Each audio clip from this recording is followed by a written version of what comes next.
السلام عليكم ورحمة الله وبركاته. انت channelkay ku xiran waa Faatushina Cabbe. Maanta waxaan idin karinayaa suugo yar oo iska dalac bilaash oo iska macaan oona iska fudud. Waa ujeedaan basasha iyo saliidda isku shubtay. Basasha ayaa ka dhigaysaa brown yani inay brown ku noqoto. Maasha Allah saxay ujeedaan. suugo iska macaan waay wallahi mar walba hilibka ma fiicno digirta yar ku soo darsanaysaan digirta yar yarista oo bariiskan marka la karinayo gooni loo shiilaa lagu daro bariiska kali bariis cad ma fiicno in la iska karsado ujeedaan saliid iyo waxa waaye digirta yar ما شاء الله maadaama weyn istiisaas ay fudud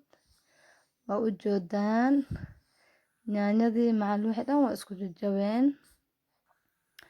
ma sha Allah asxaabteeda in badan oo iga maqnaaye waxa ku darsanaysaan tomato shishiid shishiid yar ku darsanaysaan ayada dhan ma lagu daraayo afir halkii adaarta laakiin gudud zaid ma fiicna inay noqoto shishiidku wax yar aan ku darsaday laakiin zaidna u yareen ma sha Allah asxaabteeda u jeedaan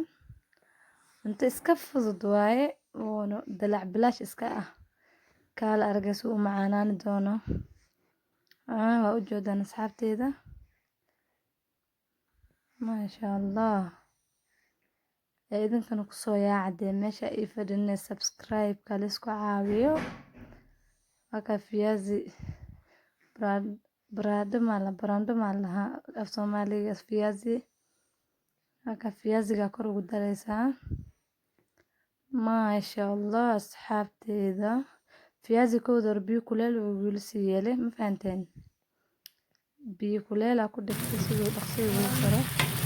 oo jeedaan fiyaziga dhan waxa waaye inuu ka karsan yahay loo maleeyano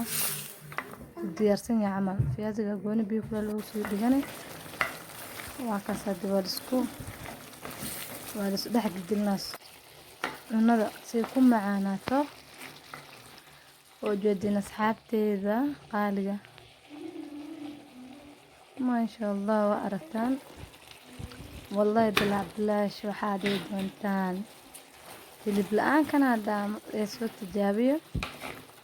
always dalac bilaash wuu iska macaan yahay mar walba hilib iyo ku tagnaan karo biyo yar ku darsanaysaan alaf isku dabooli wax yar kadib markaas isku noqda u jeedaan ma sha Allah asxaabteeda u jeedaan